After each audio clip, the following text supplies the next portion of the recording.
Hi everyone, welcome to this new show, this episode 12 of The Water Show. Hi Björn. Hi, Antoine. How are you? What a Well, fancy music we have in the background. oh, I yeah, have yeah. to stop this, right? So it's a kind of French music. How are you, my friend? I'm pretty okay. I mean, to crack a secret for everyone, we were preparing for that show yesterday with Björn, and when we were preparing, we noticed that we both had a lot of contact cases within the family. So we thought today might be the COVID show where we both have COVID. So you don't know. The good thing is that we are online. So even if you have COVID and I have COVID, we're not giving it to anyone. So that's the beauty of it. But aside from that, I'm pretty okay. And you? True. And one more point. It's a birthday of my son. So Happy birthday. congratulations, Eric. So let's go. I'm ready. Are you ready? Okay. Yes, I am. Then let's kick it off.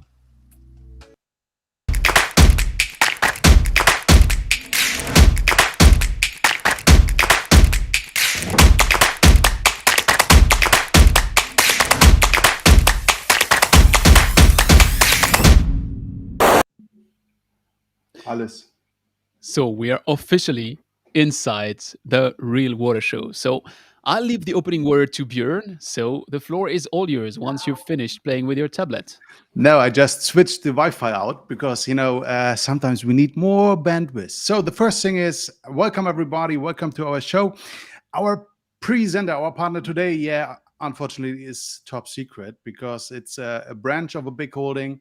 And big holdings have, even our water industry, they have regulations, and so they had to ask for permission, and the permission didn't received us in time, so we couldn't display the name and the logo. But by the way, the brand supported us. Other would most probably jump away, but they said, hey, we will stay with you because we gave you our commitment. So thanks again, John, for supporting us, and next time you will be again our guest or host, whatever. But by the way, why not, Antoine, why not having a kind of game out of that? Why not asking our audience who could be our partner, so that everybody has one hint into the comments who our partner today is, and I will inform the winner person after the show, and the winner person will get one of the mugs. Antoine, do you agree on this? That sounds like a good deal. Cool, great. So okay, let's start directly. And our topic today, I mean, digitalization is disrupting the water industry. Do we need still engineers? This is our topic, and yeah, let's talk about this. And the introduction is a little bit. I'm an engineer. As most of you, I studied environmental engineering at the University of Applied Science in Germany. And what I have studied 16 years back, I'm not sure that this is still needed. I mean, look, right? Alexa can cook me a coffee, can book my flight, right? Mercedes can bring me to the next meeting while I'm sleeping. YouTube and Netflix know me better than my wife, right? Meanwhile, so that means we are living all in the digital world. Everything gets automated, even small or simple sales calls, sales talks, you can digitize. At the same time, we educate we educate our engineers in the same way as we did years ago. That means with these two things, to design a wastewater treatment plant. So the question is that still needed? Do we have to spend hours and weeks on PNIDs, PNFDs, proposals for tenders, things like this? I mean, we are on the stage where this gets automated, where we get the software to do this, where we get, machine learning, where we get artificial intelligence, and so on and so on. And furthermore, Mercedes, coming back a little bit to an industry which, I'm a German, so I'm very, familiar with the automotive industry. So that means they got a level 3 approval. So that means the S class, you can go into the Mercedes, and the Mercedes is allowed to drive you on the motorway up to 60 kilometers while you're sleeping in the back. So this is the approval we have. And I'm pretty sure that you all would agree that, a Mercedes, to drive a Mercedes is more complex for an artificial intelligence as to design a wastewater treatment plant, right? So let's think about that, and that's allow me the question, because Mercedes did this shift. They still looking for, or they are still looking for good engineers, but they are also looking for engineers, or let's say more for IT specialists. And my question I really have is, do we really have enough IT specialists in our industry, Antoine? Do you know companies with IT specialists where they really pushing the button, going forward into the digital world? Will the engineer, the study I did 16 years back, this will be the same in 10 years? I don't believe that. Okay, let me ask you a question a bit differently. Okay. Um, I remember when I was a kid, we were going to holidays with the car, and I was responsible for the map. Oh, So yeah. my father was giving me a map, and I was looking on the map and deciding which route we would follow. Hmm. And at that time, if I was to go at the other end of the city, I would never take a map to go at the other end of the city. I know how to go there, and in wrong cases, in worst cases, I would go wrong and get lost. But I'm gonna find my way back. Hmm. Nowadays, I'm in my car, and I have to decide which of the where I go out of the highway because I need to do my groceries. I'm asking Google. Google Yeah, Maps tells me go out there. Now the exactly. question I have is that a good thing? Because honestly, I don't know. Today I would have big difficulties myself to go inside a city and to find my way without Google Maps. And True. if I go to the next generation, if I go to my daughters, I can bet you they will never know what a map is. So when I was at engineering school, I was told most of the time software is going to have your back Hmm. because, come on, software is not a new thing. Hydraulic modeling was already around in the 80s, in the 90s. It was already existing when I was in True. engineering school. Of course, it was existing. But they told me you never know. Maybe you're one day in a restaurant and you are just having a good lunch, because in France that's kind of typical way to have a meeting. You have a lunch with the mayor of the city, and he asks you, "Do you think that my drinking water supply is going to be sustainable?" And you just have your brain, um, your pen, and you can write a bit on the table. That's all you have. And I still believe you need to understand stuff in order to let them be digitized.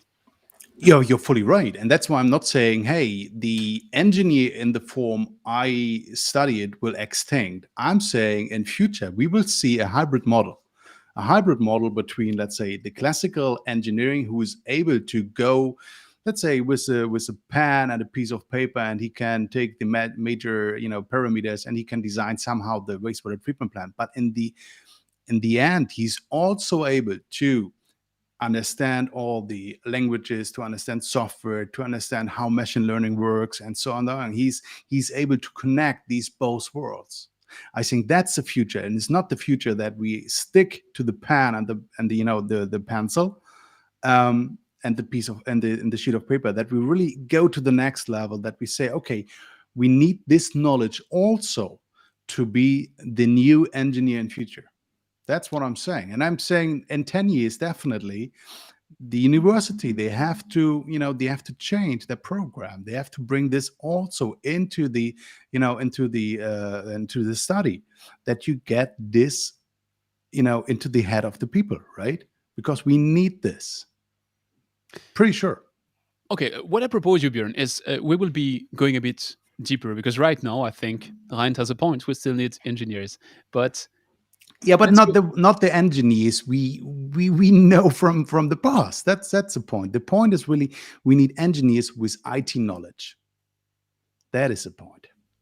We need a different class of engineer, different Okay, type, or call it this way. let's.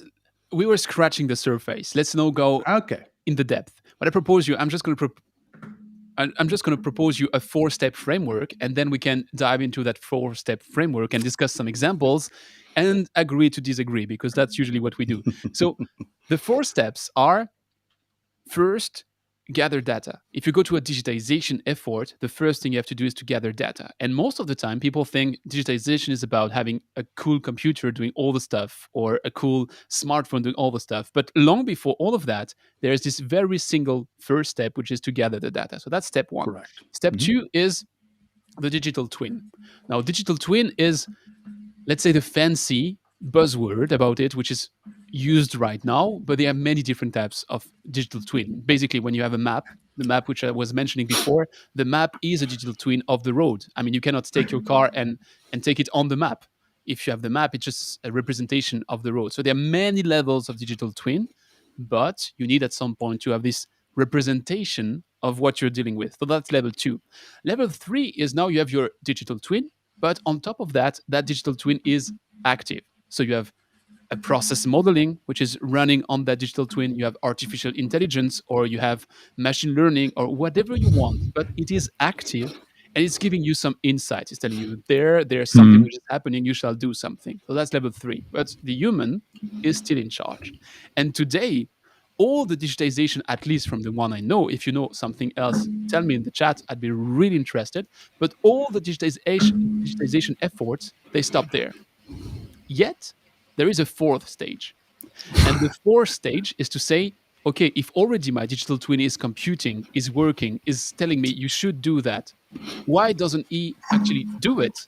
And he would be just operating the plant and then informing me as an operator and telling me, you know, I've done exactly that. You can still reverse it and change it. So that is the framework I'd propose for a discussion today. Do you agree with the framework? Well, ask. I mean, let me ask you a question. Where did you got the framework from? Is it something you have developed by your own, or is it from your one of your fancy studies you're already reading? Or It's neither nor. I mean, something I've been stealing from my guests. I mean, I had okay, okay, many digitization guests on my podcast, and all had different shades of that framework. So to me, that framework is like the average or the summary of what they've been telling me. okay. Then I agree. But let's say I would like to give you also a glimpse of our industry, right? Because I mean, we are doing this show for the industry, and I was checking a little bit how the industry is understanding the digitalization. So, and I went to NIHUS. It's one of the APCs.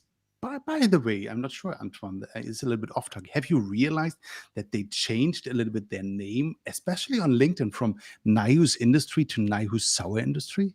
Have I'm you pretty realized that? sure that happened years ago, 1 year ago. But Nah, nah, nah, nah, nah. I don't think so because everything on the webpage is NIOS Industries.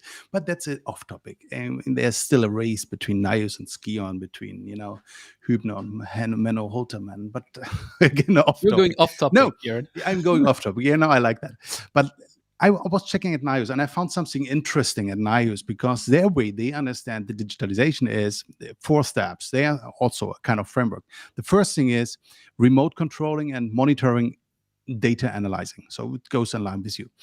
Intelligent sensors and smart algorithm goes also in line with you. But the third thing is it goes 3D printing and of materials. And the fourth is, engineering of the future. What they understand with that is it's about virtual and augmented reality to improve, the plant performance. So that is their understanding. And especially one point triggered me because, I mean, you are the expert. I mean, you are from GF, which is a global manufacturer of piping and so on and so on. Is there a way that we get in future devices or material 3D printed in our industry? Have you heard Of anything course. before going back to your framework? Okay, tell me about that. That's Of course, you interesting. can have 3D printed elements. That is not new. The question is it desirable because it's not the same materials you would be using for 3D printing than the one you would be using just for your everyday product. So that's one thing. And the second is the cost. Usually, 3D printing on the long run is much more expensive than injection molding or whatever other kind. But we can do a deep dive on 3D printing versus something else, but I don't see the link with digitization. So you have I, the I, four I step I'm just, framework I'm, where I'm step just saying three. what our No, industry is but your saying, step right? three is So about 3D printing. Come on, what's that to do with with digitization. Hey, I'm not saying that this is the perfect framework. I'm not just saying this is what our industry, what our, our companies in our industry understanding from digitalization. I'm just giving examples, right? I'm not blaming someone. Okay, let's go back to my framework, which I find a Good. bit more solid. Sorry about that. Um, and let's start with the first element of this framework, which is about gathering data. So Okay. I'll share you just a small anecdote. I was once at a German company, a very famous German company. I'm not going to give names, and they wanted to go to digitization. So they wanted to do everything digital and to be fancy and to be the cool guys. Yeah. Okay, let's start with the data. Where's your data? I said, yeah, we have tremendous data. No, let's go to the next steps. No, where is your data? So, okay, I take you to my data, and then we went to the basement, and in the basement they had meters and meters of papers. That was their data. And I'm sorry, Mm, digitization mm, starts there. You need to mm. start gathering data in the right form. And I'll give you the word in just 1 second, but I'm starting with a question. Um, Spotify. Oh yeah. But I'm an Amazon Prime fan. Okay, so I Okay, know but Spotify, it's but the I'm Amazon same. Prime fan. On Spotify, Mhm. how many of the songs have never been listened to by anyone? Oh, good question. I don't know what I just got the advertising from Prime that they have 75 million songs. Well, the answer is 20%. 20% Really? of the sounds have never been listened by anyone. The point where I want to head with that is that when you're putting your songs online, you have no way to know which ones will be hits and which ones will be just never listened by anyone. It's exactly the same when you're gathering data. You should be just gathering the data because you don't know at the moment you're gathering which one is going to be really important in the future. But if you have it, you're good to go. What do you Yeah. think of that? I still have your example in my head, and I wanted to ask you whether it's the same with your videos on YouTube. That 20% of your. I know I don't want to say anything of that. No, just joking. Um, That you're was you're mean.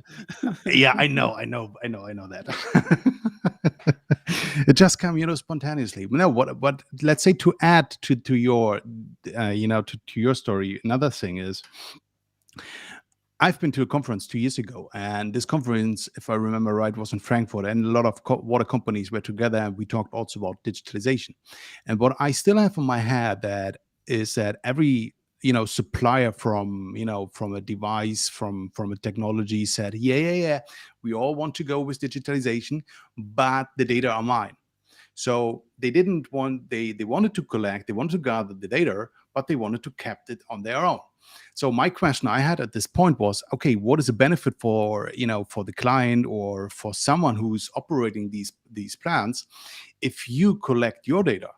With this, they couldn't give me an answer because it doesn't make any sense, right? If you don't work somehow together. The other thing is a little bit. I was talking to to a German company some time ago, and was for vacuum distillation. And he told me, hey, only we understand our data.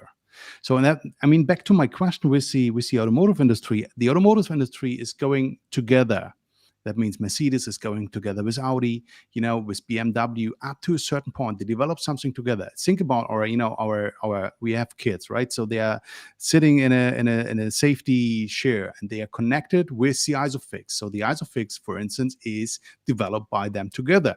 Same with up to a certain point.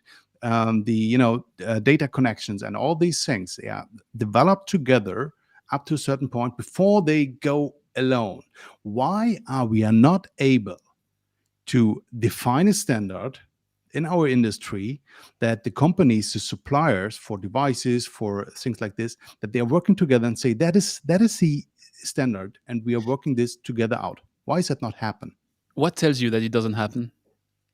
I don't have the feeling. I don't see that the companies are working together and sharing data. I mean, the conference example or the example from my German company giving me the feeling, hey, no, I don't want to share my data. I want to keep my data. I don't want that any other company has access to my data, even if they don't understand that. But I don't want to share that. That is my feeling. The reason why I'm asking is let's look at two different users of the pyramid. I mean, the water industry, most of the time, what we define as the industry is all these EPCs, OEM integrators, which are in the middle. But if you take the other end of the industry, so the end user or the operator, and you take the supplier, the end user, how does the interface look like for him? Most of the time, it's going to be a web platform or a touch screen on a PLC. So, I mean, Hmm. the output is common and defined for everybody, right? And on the other end of the pyramid, you have the supplier, and the supplier is building products. And those products, if they are digital, they are connected to something. And what do you have to connect those products to something? Can be 420 milliamps. Then I guess everybody's using that. Everybody knows how to use that, and that is standard. Could be Modbus, Profibus, Ethernet, and basically Whatever it that's is, it. whatever it is, my feeling is that it is more a commercial reason why they don't want to do that. I mean, the keyword here is predictive maintenance, right? So everybody wants to know when his device going down, because then he can go to the client and say, hey, you need a new one, and I want to sell you this new one, right? That is the idea. That's why they don't want to, they don't want to share the data with others. But that's my point. You say it's commercial, but I'm just asking: is it just commercial? Or is it also marketing? Because honestly, are you 100% sure that you could not access that data if the end user, which is the proprietary of the data according to GDPR, gives you access to it? I don't know so far. I know only that the companies are not really willing to work together to cooperate. Take it this way. Okay, let me just take a breathe here, and I'll Okay. share you 15 seconds with two extracts, and then we discuss it. Okay. So shocking to me being a newbie in water was how black box and closed off these ecosystems are in water.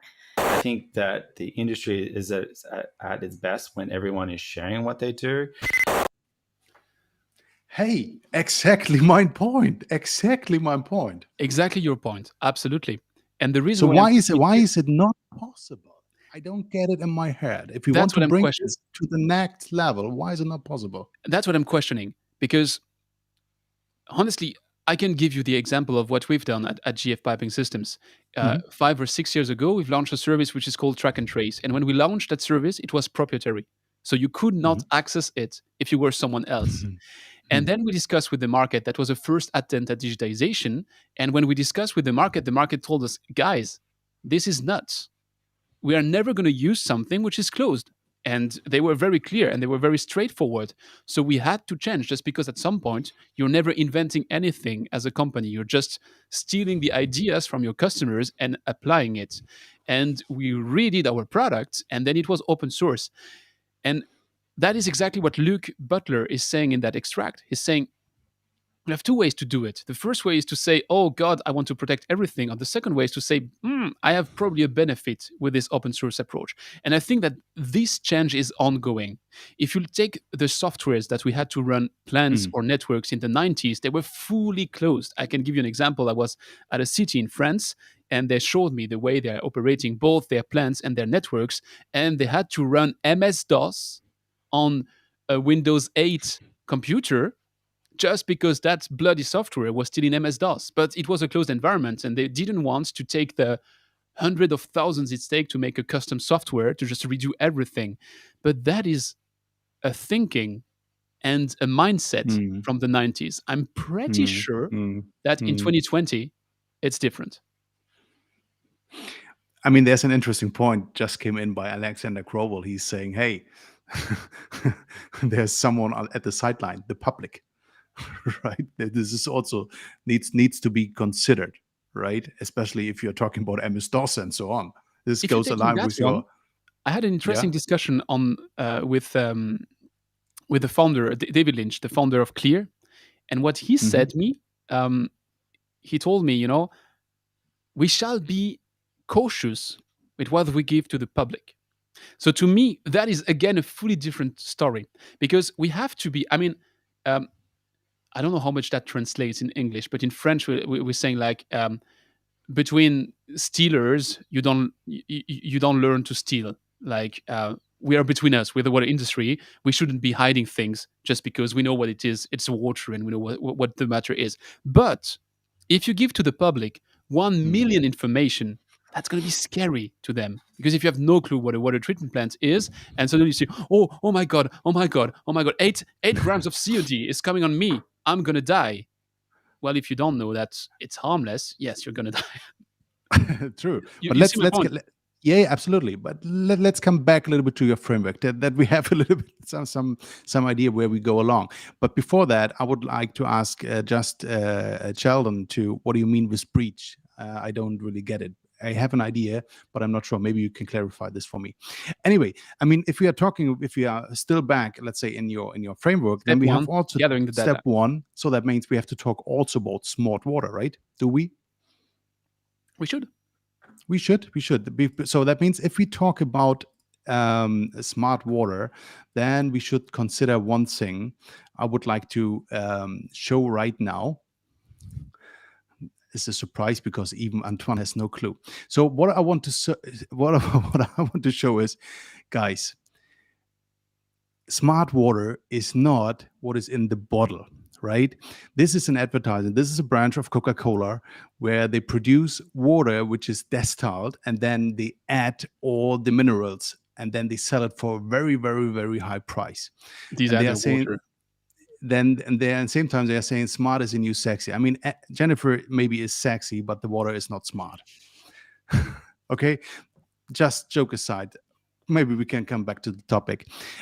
Smart water means also for me that we have devices who are able, yeah, to operate more or less on their own, right? So that means they can control the conditions they are applied for. For instance, if you take an agitator, that an agitator can react on the different water flow, or a pump can control its own drive and its own speed up to a certain level.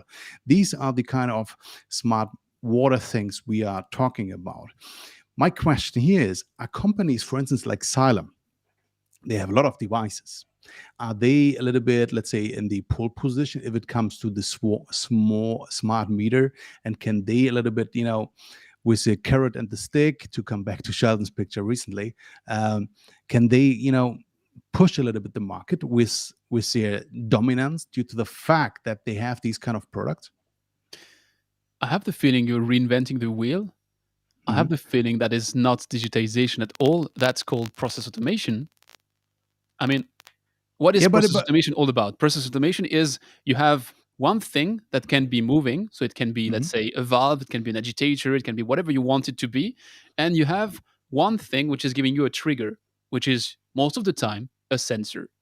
And what you're saying is, hey, I'm calling this smart because whenever my suspended solids are too much sedimenting at the bottom of my tank, I shall put Mhm. my agitator. I just call Mhm. it the way the water industry is working for 30, 40 years, which is my suspended solids indicate that it's too low, then my agitator goes up. And that's it. But isn't that exactly what, for instance, NICE was saying? If they say, "Hey, smart meter, what are they saying? They are Quatch. saying Exactly what you're saying. Quatch. intelligent sensors and smart algorithms." This is exactly what they do, right? So that means they have devices and they get a signal, and then they control themselves due to the fact that the signal is saying, "Hey, No, the flow is like this, the flow is like that." This is that's where I what the disagree. industry, but this is the point is that this is how the industry understands digitalization. I think we have to distinguish two different things, and then I can Mhm. maybe it's two different level of process automation, and one of them can be digitization. The full point about it is, as long as it's simple, I mean, trigger, action, reaction. That is not digitization. Even if in between you don't have a wire and it's going through Wi-Fi, okay, it's a digital way, but come on, that's not digitization. That's just process automation. Let's call a cat, if you will. The thing is, what's digitization, and that was a bit my example with Deep Blue. Deep Blue was beating Gary Kasparov just Mm, because in 1997, roughly, when they did the second match, that was the point where the human brain got outpaced by the computer. And nowadays, computers are incredibly better than our brains. So if it comes to computing a lot of inputs, like I don't know if my agitation shall be on or off, and I have 1,000 different indicators coming from the network and from the plant and from the NASA or whatever you want. How do I do that? With my humble brain, I cannot do that. But a computer can just run a simulation and say, okay, I do that. So that is digitization. So to me, those are two different stuff, two different levels. And But would you agree that the industry understands digitalization also in the way how you call it process automation? okay, would you agree that the industry understands digitization the way she wants to understand it on a marketing level? Yeah, maybe we are wrong and they are right because they are the industry. Everything is smart. Everything nowadays is smart. I'm sorry, I don't Yeah, expect my water. the smart water is not smart. Yeah, By but example, smart is in all the names. true. Everything has to be smart nowadays. If you don't come with, and now I really sound like a boomer. I get it, but Mhm. if you want it to be smart, make it smart. Don't just pretend it is. So that's my point. And process automation is not a swear word. Process automation is exactly what enables you to run a plant from kilometers away and never touch it. It's what enables you to be in an industrial process with operators Okay, which don't want to touch that's the water. That's perfect. awesome. Process Perfect. automation is awesome, but it's not Okay, digitization. perfect. That brings us to the next thing, right? Augmented reality. This was also somewhere, mentioned Level two, in the NIOS. So we are going from level one, from your level one to level two. So augmented reality, the digital twin. the digital twin. So that means what I know, for instance, from Veolia. Veolia, they have implemented the Hubgrade. The Hubgrade is, in principle, is smart platform, right, where everything comes together. So that means it's a platform, the kind of software, so that all the data from the plant going into the software, and they can, wherever the Veolia branch is, they can control, and they can check, they can analyze the data which are coming in, and then they can operate the plant. And the interesting fact is that it comes more and more to the point that they just go with augmented reality and with their VR, glasses, that they go online. I found a couple of interesting, case studies, especially from Veolia, where they're saying, hey, we can have, the service, we can have the maintenance, we can have also the fat test. This was pretty interesting. They did a fat test, fabrication acceptance test by a supplier. So that means the end user, Veolia, went with the with the glasses to the supplier. They checked the installation and they approved that before this was shipped to the installation. That was pretty interesting. So the question is augmented reality the future? Okay, you discussed about Mercedes. How Hey, come many on. I'm Mercedes? I'm talking about the industry. No, I'm no, talking no, about I'm augmented coming back to reality. that. You're going to see the link. You're going to see the link. How Okay. many Mercedes SL 300 AMG were produced? Sorry, I don't know. I can't afford this car. Maybe you can, but I'm Exactly. not. You cannot afford this car, so you don't buy it. But True. if you go to the magazines and to the videos and everything, what do you see? Do you see a Mercedes Class A that everybody can have? No. You see the Mercedes SL 300 AMG because that makes you dream. That It's a is, flagship. it's a flagship. And so now Mhm. you're saying me that Veolia, I'm so surprised, did a clever marketing move and was Oh, doing oh, okay. You are saying, maintenance in augmented okay, reality. Oh, that is incredible. I bet you they don't do that in every single plan they have in the world, which is quite much more than just the one or two which might be in the case studies. but isn't it the case that also GF, also NIOS, all the Of others, they course. are using this so All the ones as which have a sound the, the- understanding of marketing do that. I mean, all the ones so that work what? with you Okay, probably do I that. understand marketing. Maybe I do not understand the technical part, but let's say, what do you mean with that? It's all fake. No, I'm not saying it's all fake. I'm just saying it's like if you have a nail and you have to put that nail in some wood. Whether you take a hammer, it's going to work, or you take a nuclear missile, it's going to work as well. But you Hmm. don't need that. So if you, what happens? I mean, your thing tells you, oh, you need to shut down that valve. You have two ways to go to that valve. The first is to say, third corridor right, and then it's the valve number 4, and there's a tag on top of it which says valve number 73.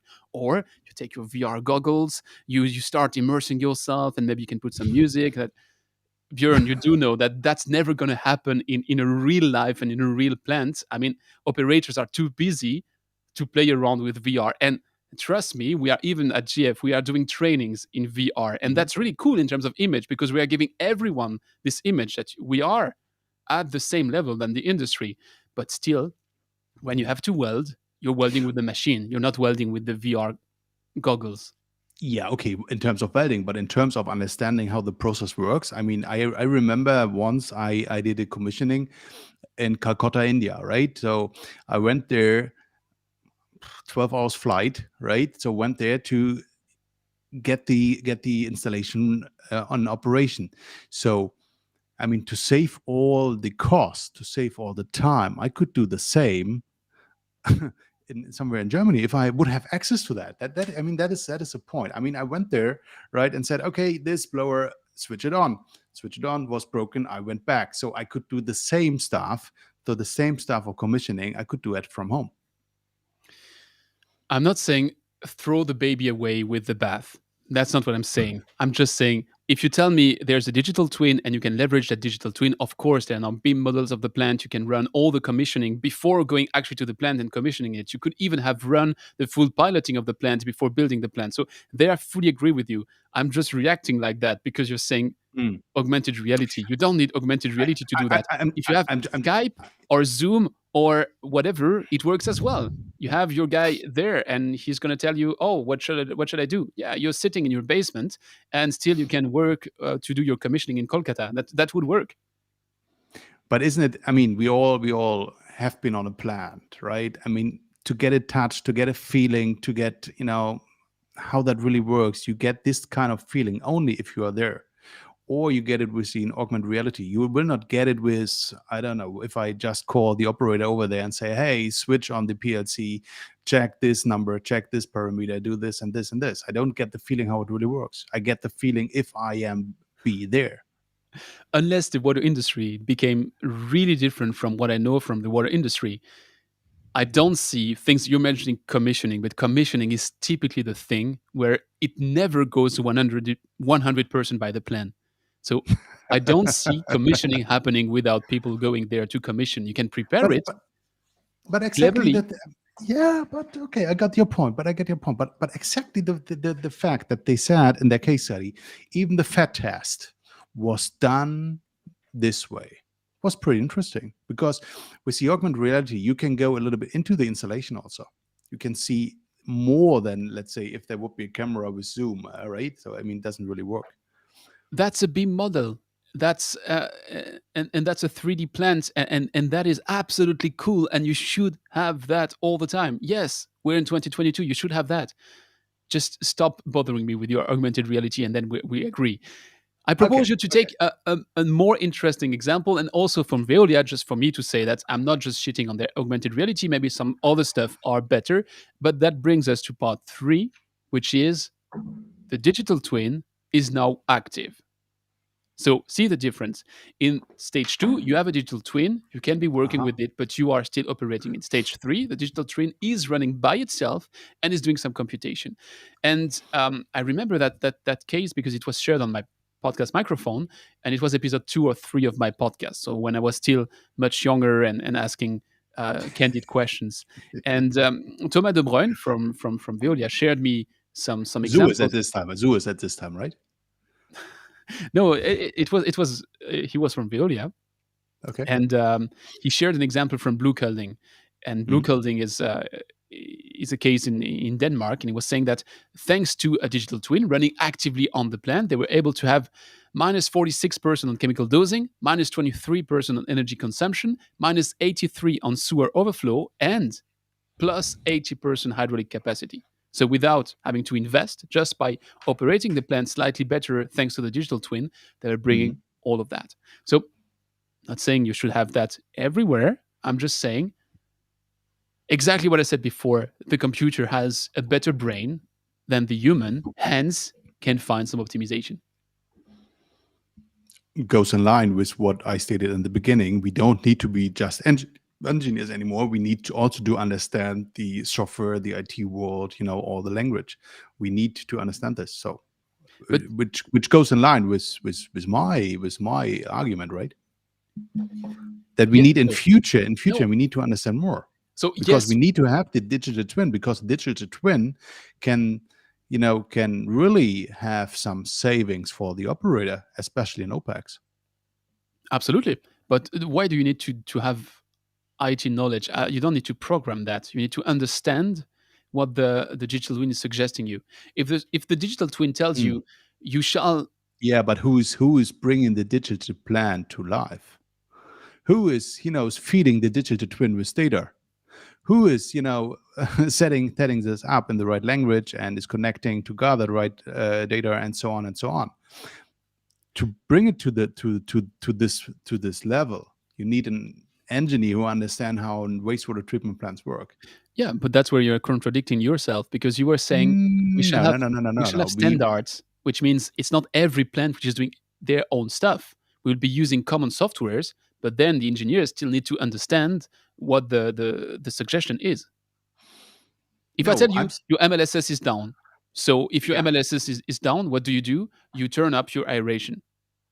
yeah, And so if the computer tells me I've run all the simulation and you shall put it up, and you're like, okay, that sounds about right. But then yeah. if yeah, you still need to have this critical eye. So you need to understand the process. Yeah, That's yeah, not going yeah. to But vanish. you're fully right. You're fully right. But let's say you have to go Oh, one step of before that. course. You have to go one step before. Who is feeding the digital twin? Who is setting up the digital twin? The digital twin is not coming from zero. That's an That important is the point you're point. raising. Yeah, Because because how you long need do an you need to understand how wastewater treatment works to build up a digital twin. You cannot say to someone else, "Hey, build me that app." No, it doesn't work. You have to feed him with data. what you're just saying is that you need to have a teaching phase for your digital twin. No, I'm just saying you need a hybrid model in terms of engineering and IT knowledge. And I don't get why that should be the same person. It's just nonsense. You have companies which are doing only that, which are doing the Mm, digitization mm, and mm, mm, mm, starting up your model or starting up your machine learning or starting up whatever it is. And then you have other people which you call operators, which have to still understand their plant, and the model mm, is not going to grease a pump. So mm, mm. Okay, let me simplify that. Do you think a salesperson should understand the process, or of can a course, salesperson just be the expert in selling?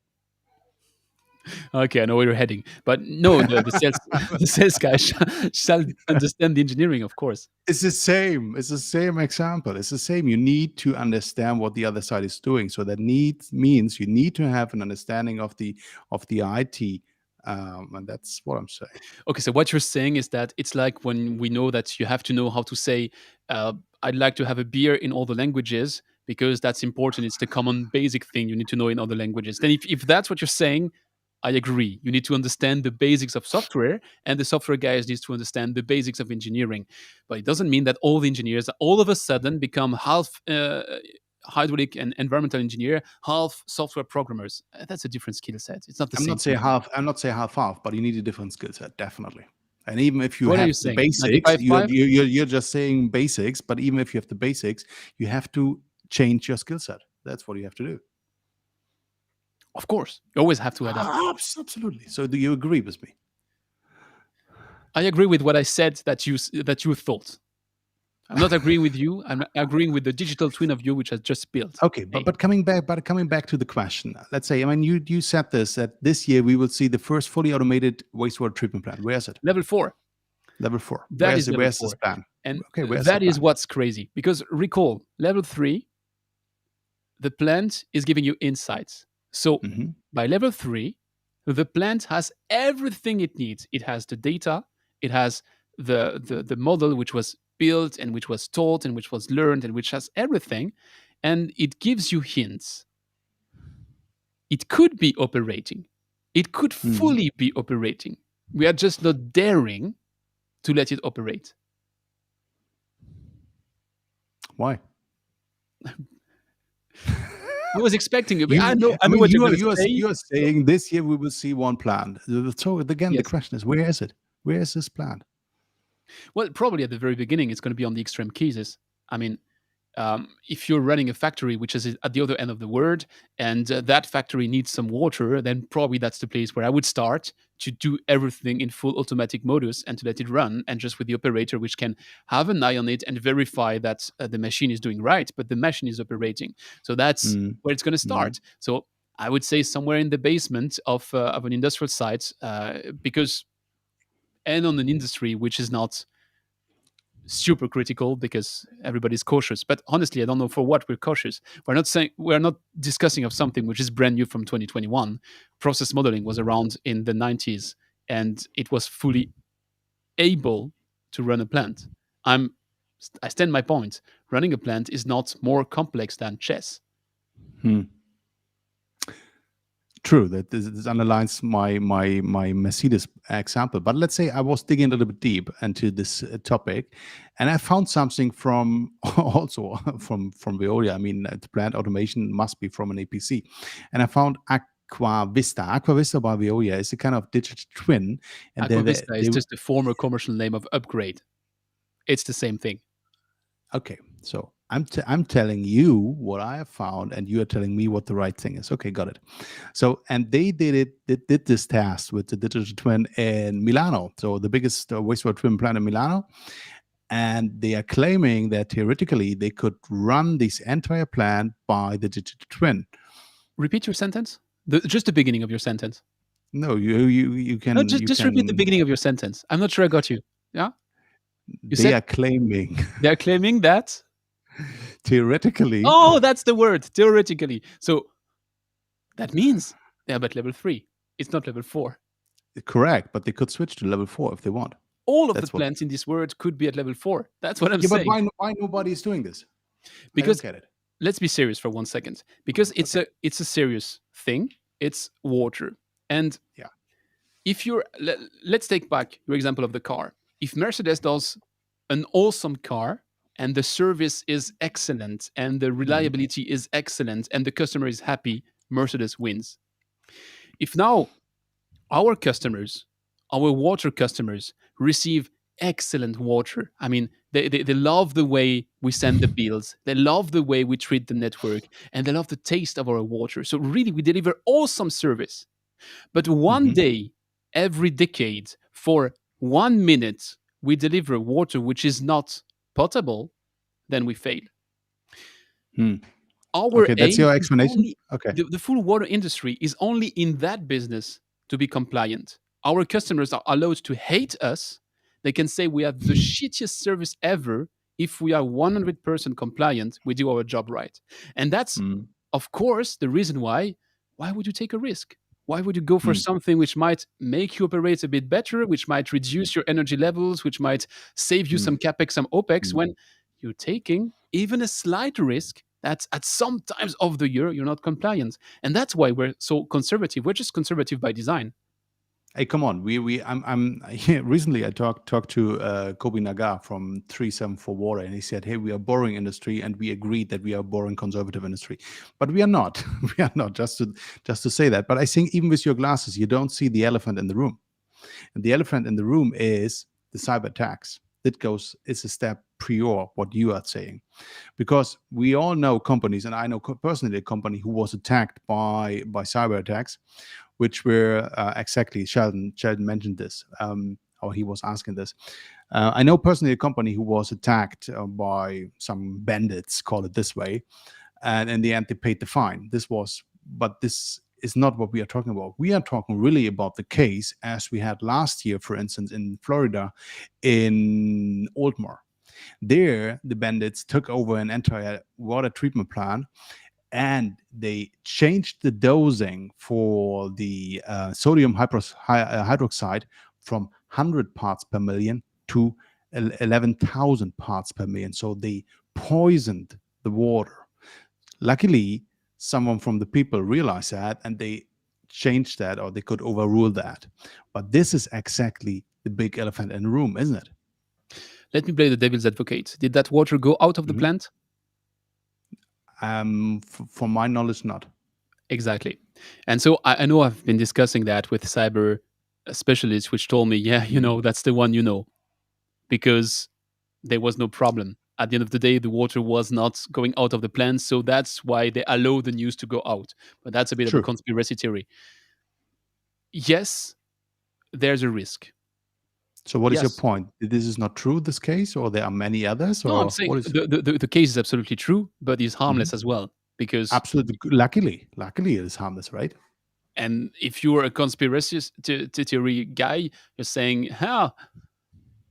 what a coincidence! We hear about a cyber attack which was not problematic. So you need that's what I was mentioning.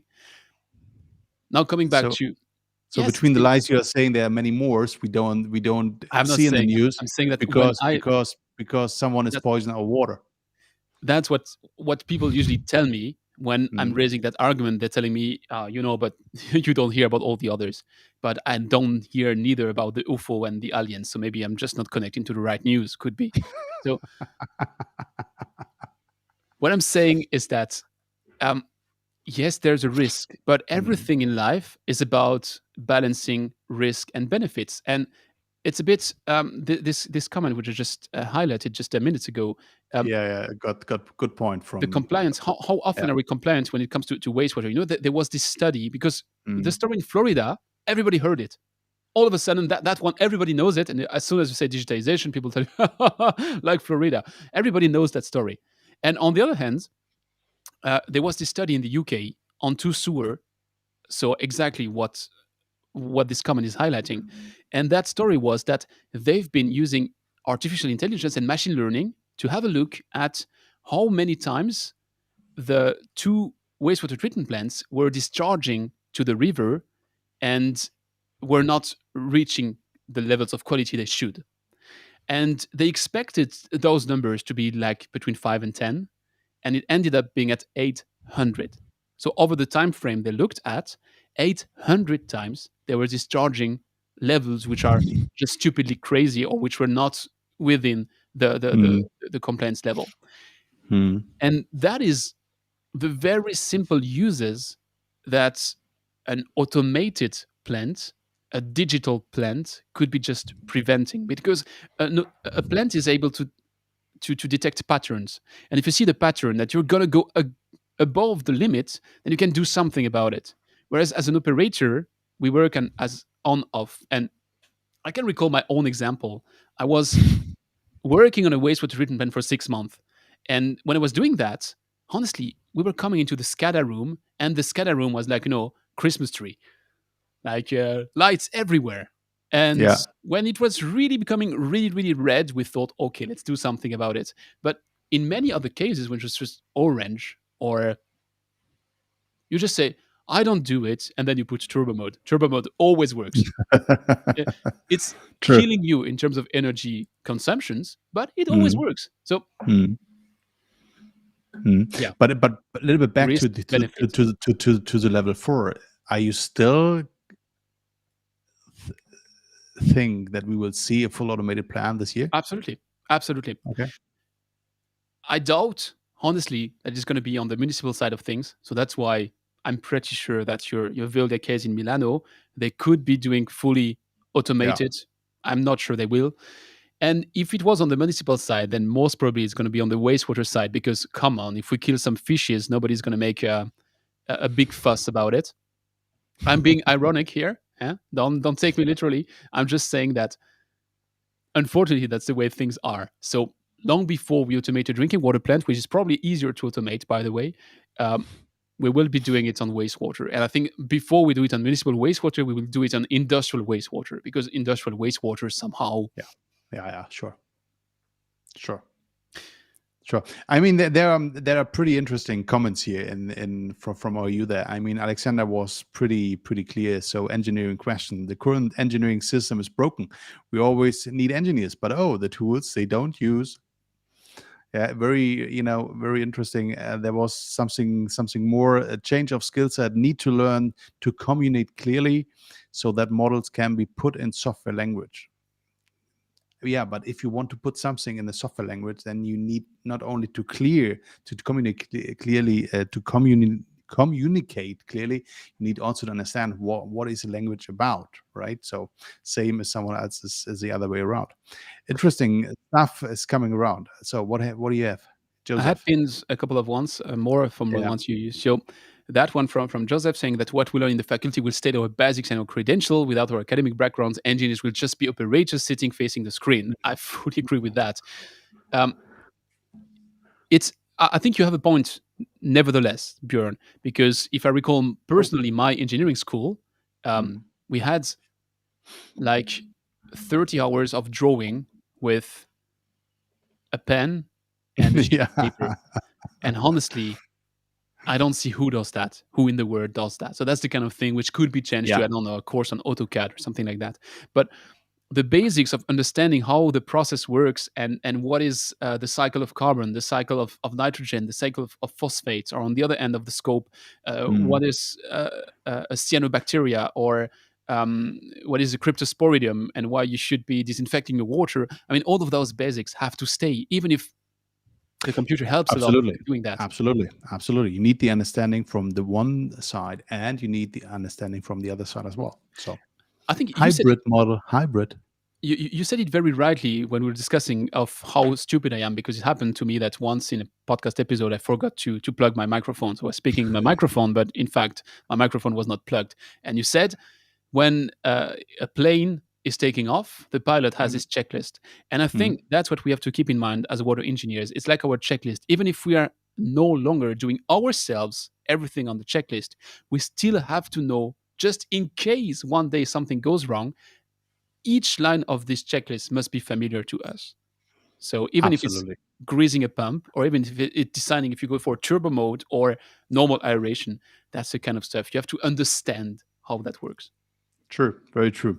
I think we are running a little bit out of time, right? So, I mean, let's take Hilal again. You need to understand how software works. What are the equations used to the automation knowledge? How to solve mass equation used?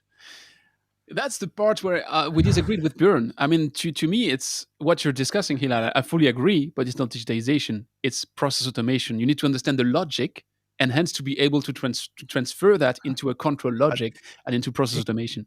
but again, this is our. I mean, this is your understanding, but the Yeah, understanding from the industry I'm subjective. is this, right? If all the industry is wrong and I'm right, I'm fine with it. All right, Okay, you're right. let's Watching the time. let's switch to the last section because I think there's some pretty good news we have to announce, not announce, but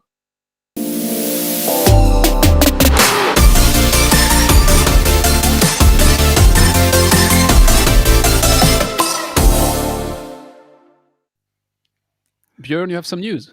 oh, definitely. Well, I do not. I'm not. I'm just the messenger. I don't. It's not my news, but the news are coming from Nihus. Nihus was pretty active over the last couple of weeks because he acquired not just one. They acquired two companies. The first one was PWNT, which is a commercial subsidiary of North Holland drinking water company. So they are stepping also in this kind of drinking water world for whatever reason, because normally Nihus was very, very industrial. But beside that, they got also access, and guess what? They get access to technology, ceramic membrane technology. So it looks for me that there is a kind of race between Skion with Sembrain and now Snihus to be the new number one in the EPC world here in Europe. And also, they acquired another company, which is also pretty interesting, which is the Biosis Group. Hopefully, I said this right. A Dutch company focusing on a nitrogen recovery stripped out from high contaminated substrate. We all know where this is coming in place. We are talking about anaerobic wastewater treatment plants, and we know that they have a very, very strong force in that direction. So, is there a race between between Skion and Nihus? It looks a little bit. What's your news? I don't have any news because I You knew you don't were have any going to news. bring that one up, and I had it as well. Of course, we're reading the same sources, I guess. Yeah. Um, What are you saying? Is there a kind of race between Hübner and Holtermann, between Skion and Nijhuis, about to be really the new number one? I mean, look at this. I mean, from the market perspective, Veolia is taking over Suez, so they're becoming a huge company, right? But also, they are on the in the transition period. transition So phase, it to would be a bit yeah, exactly. So you will long. lose in this. You will lose in this period. You will lose customer. Will lose confidence. You will lose people. So that's by fact. That's by nature. That's by commercial law. So are these two companies going into this spot and saying, "Hey, now it's the time. Let's go in. Let's try to push them even harder. Get to find new customers from them." Is that a little bit their strategy? What do you see? What is your look on this? Hard to say. I'm not that clever to that extent. it reminds me of the episode we did, which was about who is going to be acquired next, and we were Yeah. joking about it. And honestly, Yeah. I don't know if we're joking about it now, because it seems like this consolidation hasn't stopped. There's still No, no. stuff ongoing.